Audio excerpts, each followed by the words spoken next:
Myself to the stream. There we go. Now you can see me.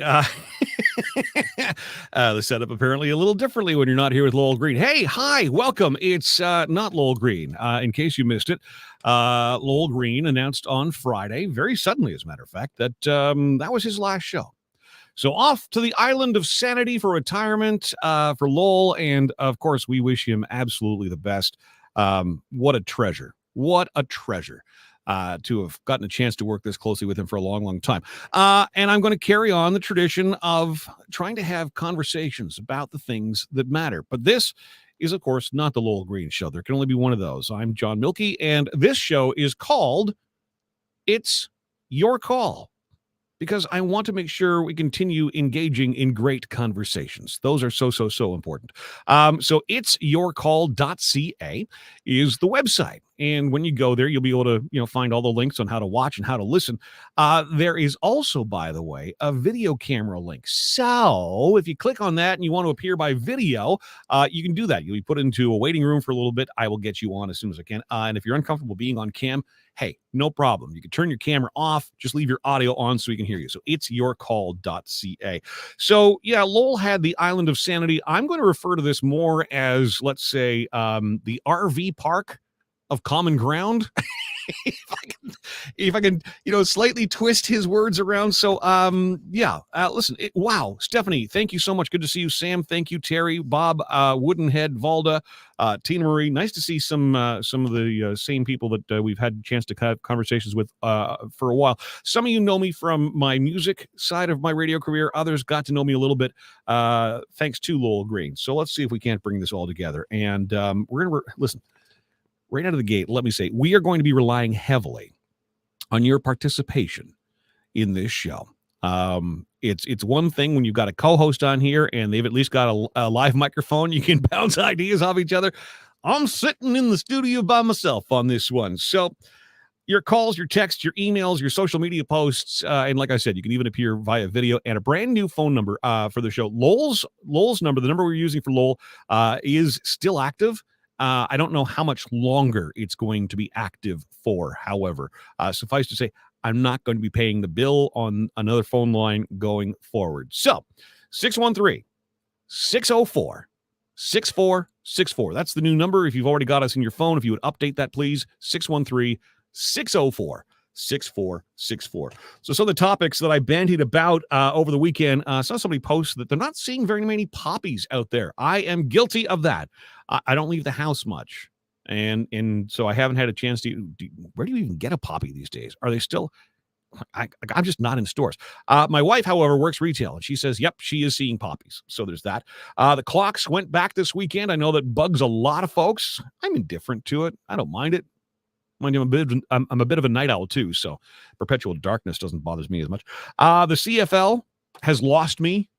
I have been a CFL fan for a long time. I don't know what the hell they're doing.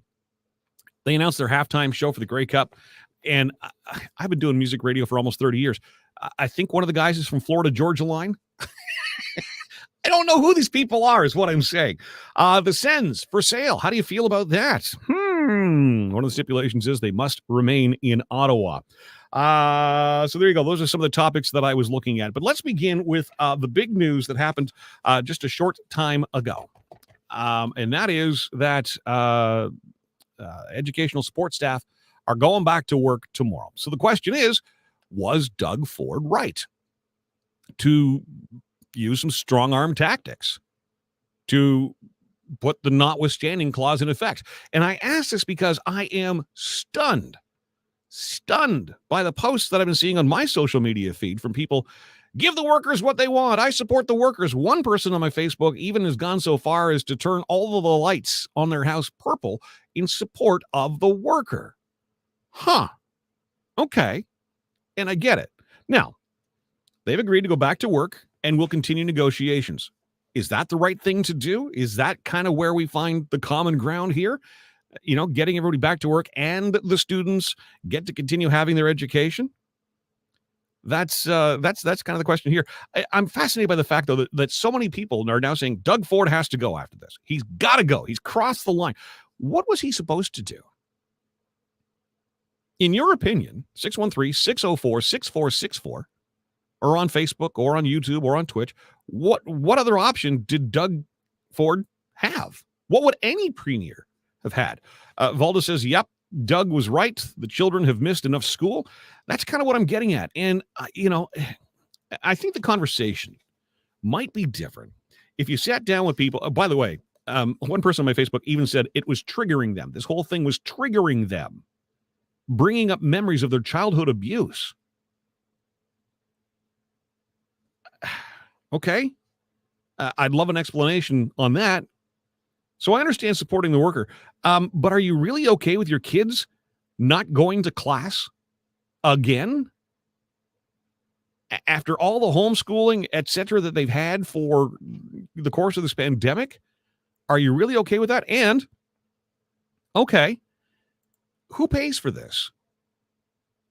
The government. Oh, no. Stop saying that. The government does not pay for anything. You pay for it. I pay for it. They're called taxes.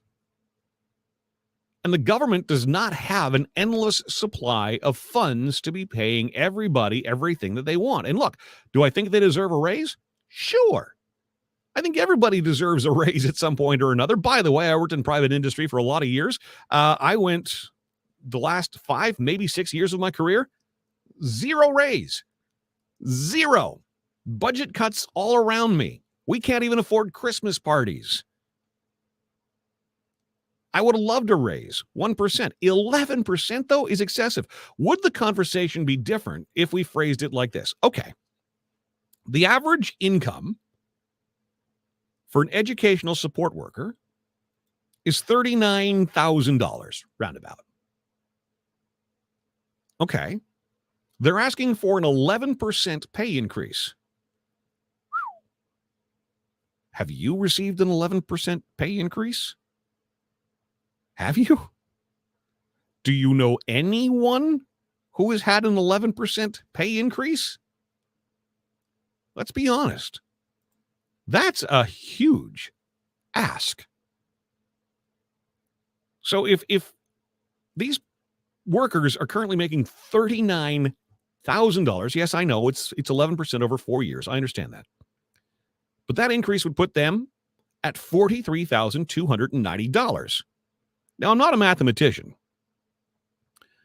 but that works out to be $4,290 approximately per employee. Okay, there are 55,000 of them. Let's do the math on that. Let's take the numbers, okay? 55,000 workers at $4,290. Your dollars, my dollars, tax dollars. That is $235.9 million.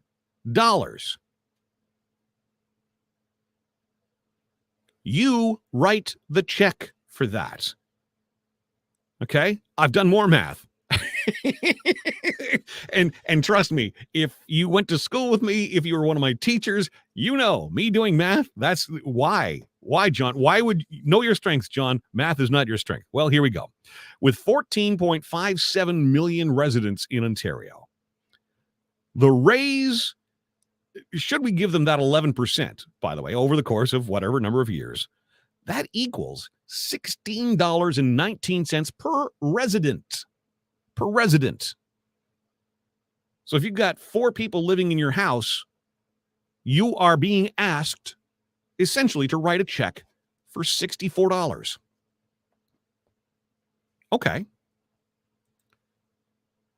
Along come the healthcare workers, also paid, by the way, by the province, by your tax dollars.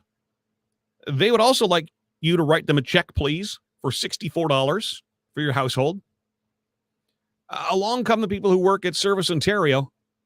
Could you please write them a check as well for $64? Oh, here come the doctors and the nurses. And they're paid as well by the government, your tax dollars. While you've got the checkbook out, if you could please write them a check for $64 for your household. Where does it end? Where does it end?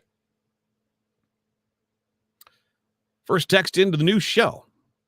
It's yourcall.ca. 613-604-6464. Yes, Doug Ford was correct. Kids have suffered enough.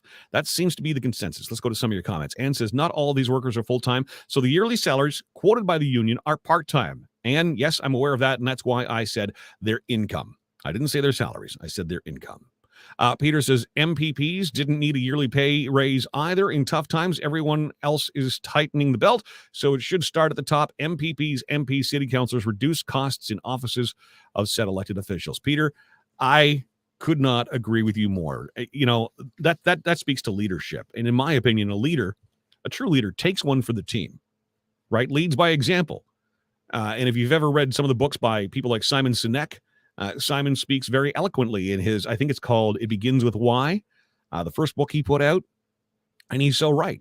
If I'm a boss in a corporation and I'm being faced with or being directed to having to lay off workers, well, a leader, before they stand up and just start slashing jobs, will say, okay, staff, I have done everything I can to try and save as many jobs as I can. I have taken a salary cut. But even that's not enough. That's a leadership. And you're right. I'm not seeing that with councilors, with MPPs, with MPs. They keep voting themselves raises on our dime. It is frustrating. A leader, a true leadership would say, you know what? No, we're not doing raises this year. The economy's in the crapper. It's not the time for this. Teachers and support staff says Bob should be deemed essential. No more strikes. Okay, so then what's the alternative, Bob? Do they not have, do workers not have a right to stand up for themselves, though? And demand? I mean, that's what the whole strike and union movement was about, and that's why it came to be. Employers were taking way too much advantage of the employees, and unions stepped in to speak for them and to get them what they deserved. Again, the question here is, where's the common ground? What's the consensus? To Facebook, and David says, back in the 1980s, the teachers were on a strike for 5 weeks, grade 10 for me. On a personal note, my mother had a stroke during that time, and I was home to help her. Otherwise, she would have been alone all day. That's got to be one of those things, David, that you in your life are looking back at and going, well, everything for a reason. I vaguely remember that strike, and awful, absolutely awful. But this is the thing. Like, we're coming out of 2 years of a pandemic where the students haven't been in school, which is already, it's got to be taking a toll on their psyche. It really does. And then to be bounced around like this, and they end up being, willingly or unwillingly, and I don't care, all the jibber jabber on both sides.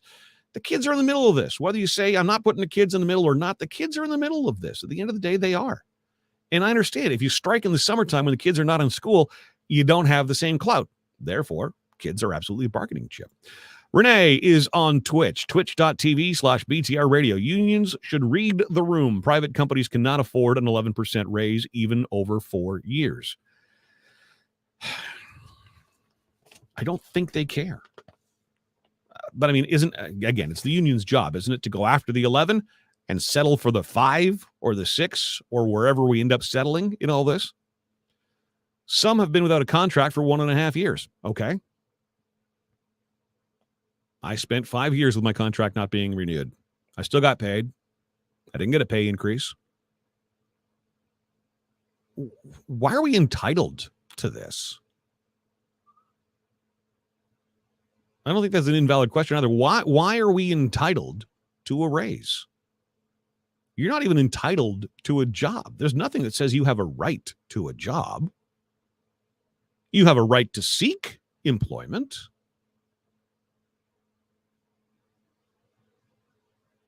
I mean, if I'm really upset that my salary hasn't increased and that I've been without a contract for 1.5 years, is it not up to me? And this is, I'm playing devil's advocate here because I want to find that middle ground, right? I want to get into a conversation and see what things we do agree on. So should I not, therefore, if I'm unhappy with my salary, if I've been 1.5 years without contracts, and if that really pisses me off, if it really upsets me, is that somebody else's responsibility to step up and offer me that? Or is it my responsibility to step away from the job I'm in and perhaps pursue a different job? That's always been my attitude. And I'll be blunt. There were a lot of years where I should have done that. A lot of opportunities I should have taken that I didn't. So I can't get too down on myself for, I didn't get a raise. I didn't get a cost of living increase. Well, I also didn't take advantage of opportunities that came my way. That if that really mattered to me, I would have been more proactive on. Satan's Playmate. And can those on ODSP, CPP get the same increase? They only got 0.025%. Well, this is exactly, so here we go. Well, they got that. I want that. I mean, this is playground stuff, right? Johnny got a licorice. I want a licorice. It never seems to end. Woodenhead says, my next few raises are being eaten up by the stupid price of diesel fuel. I'm sure my boss would love to pay me more. There isn't enough money for that at $2.40 per liter of diesel. Exactly. And that's private industry. I mean, government money doesn't just come from government. They don't just print money. They send you and I an invoice and a bill for that. It's Your Call is the name of the show, 613-604-6464. I have two topics today. We're going to move on to a second one here in just a moment, so let me squeeze in a couple of last comments. Chris says, I'm not a fan of unions in Canada. I see the value in the USA where employees have fewer rights. Up here, the labor laws are tight. A lot of labor laws, though, Chris, are tight because of the union's impact. So the only reason a union exists is to fight for wages. In my opinion, that's up to the employer. If you're unhappy with your salary, you find a new job. The employer will or should react if they can't retain staff. Chris, yeah, that's, like I said, that's kind of been my feeling on this for a long, long time. Look at the situation we're in. Everywhere you go now, there's help wanted signs in store windows. So it's not like there's a shortage of jobs. There are other opportunities for people to move into, and it's a supply and demand thing. You're absolutely right. If all of a sudden I cannot find it, and look at McDonald's and look at other places, they are, there's signs out front. They're offering benefits. They're offering paid vacation. It's all of these other incentives to try and lure people in. This is how we move the bar. It's a supply and demand. The supply isn't there. The demand is. And when schools find themselves unable to hire, they'll have to sit down and rework their budgets with the government somehow. All right. We need the support workers, says Kelly. They are vital. Don't disagree with you there. They need to be paid more. Okay. Don't disagree with you there either. But 11% over the course of 4 years, Kelly, I don't know where you work, but are you getting an 11% pay increase over 4 years? Doubt it. James, come on, John. They can't fall back on their gender studies degrees. Okay. Mark says the jobs problem is simple. The open jobs aren't the ones the masses want. Okay. But if you need a job, can you afford to be picky? I may not want that job, but if it's a step sideways to get me forward, Mark, and you and I, Mark comes from a radio background as well, so he and I have had very similar experiences. I mean, that's kind of what you do, right? This may not be the best market for me to go to, but, or the best time slot, et cetera, et cetera, et cetera. But if it ultimately gets me to where I need to go, then yeah, I need to take a look at it. There's a lot of complacency. And again, I do have a second subject that I want to get to here. We are 19 minutes into the show, and I'm only going to do this till 2:30 for this little while anyway. If I get great response to this show and we want to extend it to an hour, heck yeah, I will extend it to an hour. By the way, just a reminder, if you want to appear via video call, you can do that as well. And if you're uncomfortable being on cam, no problem. Just turn your camera off. But if you go to itsyourcall.ca. No increase, but I don't get bitten or scratched at work either, says Kelly. Kelly, look at that. We found some common ground. We found a reason to laugh at the situation. Last word to Linda on this. Some people like this job as they are off when their kids are off. Summers are paid, EI, and get whole summers free, Christmas, Easter, and reading week off.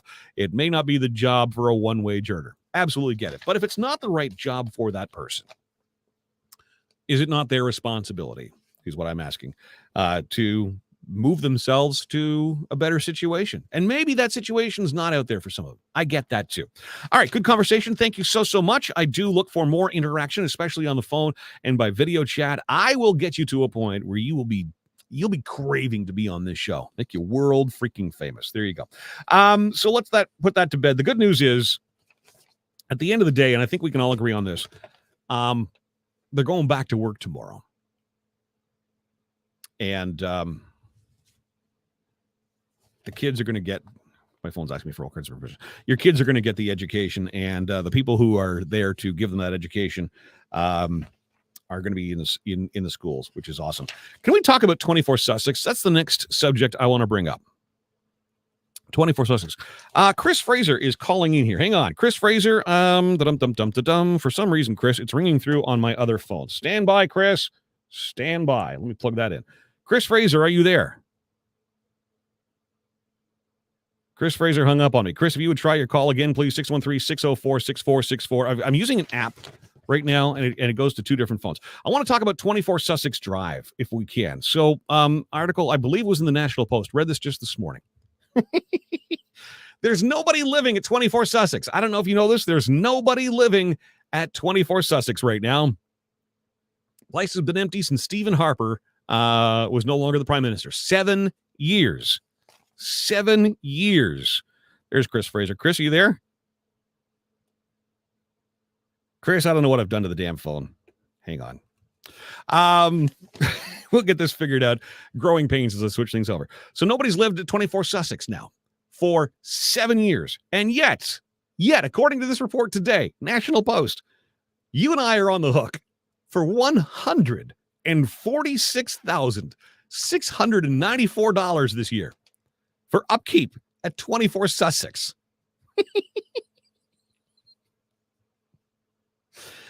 The NCC says that to rebuild it top to bottom, $40 million. $36.6 million is the number that they actually quote. $36.6 million.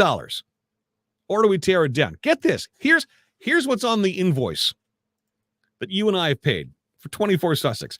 Heat and hydro for 24 Sussex. $200 per day in the past year for heat and hydro. Nobody lives there. Water, of course, is not included in that price. All right.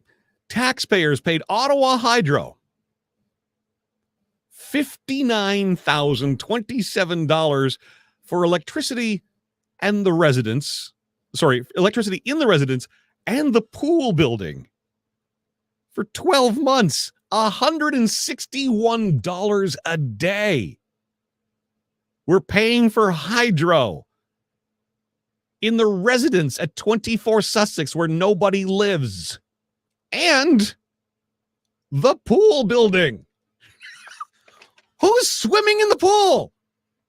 The place is condemned. Why? Why is the pool even open? Drain it. Drain the pool. Makes no sense. It doesn't end there, by the way. The Enbridge gas bills, $14,000. Hang on, we got a phone call coming in. Let's go to the phone. Who's this? Hello? Hello?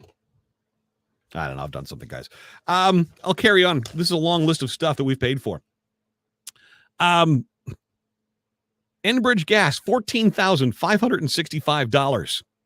Oh, by the way, there's no central air conditioning at 24 Sussex, just so you know. It's all window air conditioners, which apparently are running. Nobody lives there. I'll get to what's going on at 24 Sussex in just a moment. You're paying for this. Water and sewer bills. Average $600 every 2 months.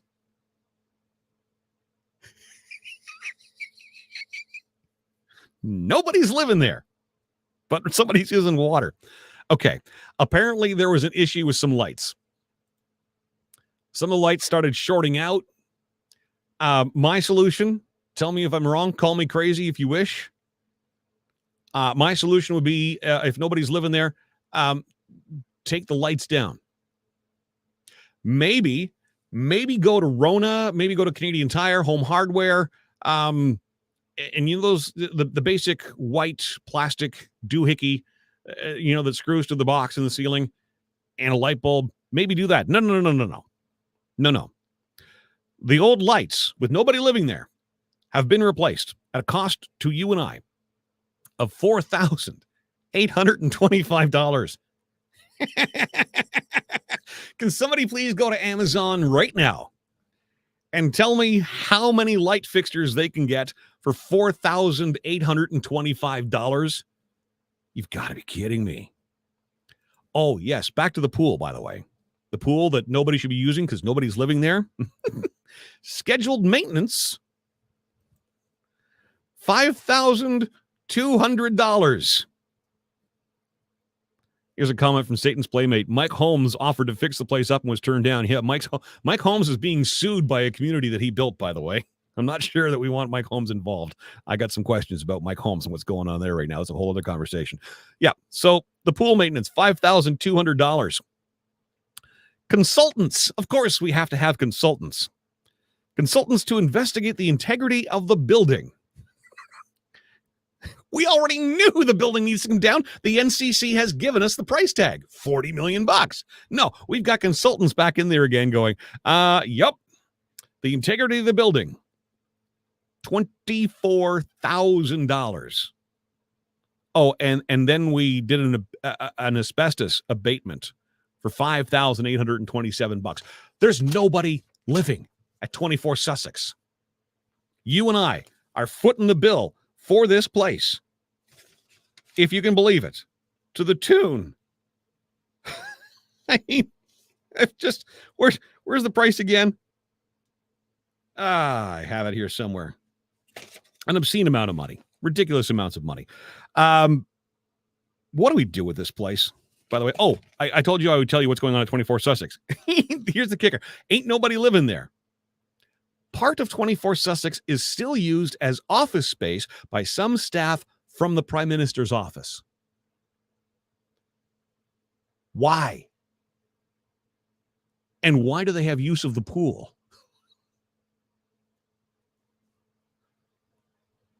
Last time I checked, in the city of Ottawa, ain't nobody working in any of the office buildings downtown. We seem to have a lot of office space available everywhere I look for lease, for lease, for lease, for lease, for lease. We have Prime Minister's office staff working at 24 Sussex. Somebody said earlier that some of the meals are still being prepared there. You're telling me that there's not an adequate kitchen for all the groceries? We already know what the grocery bill is for the Prime Minister and his family. We already know what the grocery bill is. Are you telling me there are not adequate facilities at Rideau Cottage, the guest house on the grounds of Rideau Hall, where the Governor General is living? There's not an adequate kitchen in the place? Could we back up a food truck, maybe? Couple of fryers, a microwave, a grill.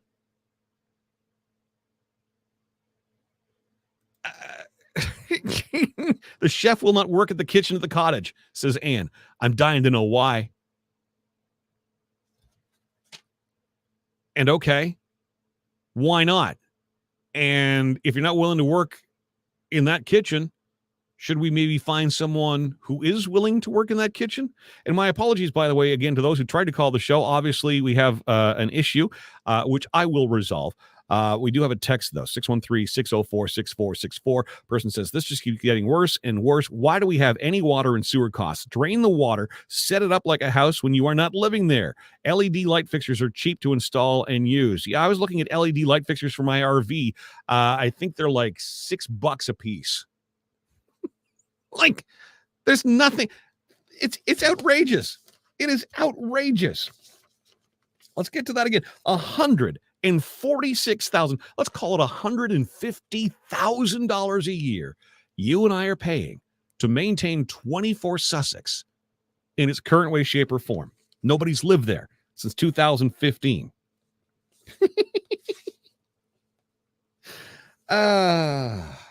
Heat and hydro, $200 a day. Hydro Ottawa, $59,027 for electricity and the pool building for the last year. $161 a day.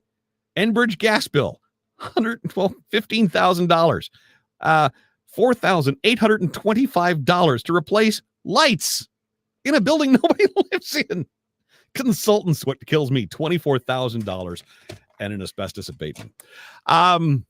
You want to do this again tomorrow? Let's do this again tomorrow. I'm calling it It's Your Call, and I look forward to your phone calls as soon as I figure out how to get the phone working.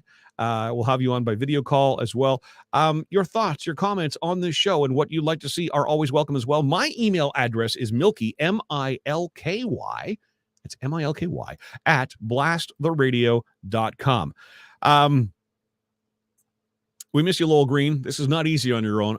Thank you to all who tuned in today, because you certainly made it easier, as you are so used to hearing. Thank you. Back tomorrow.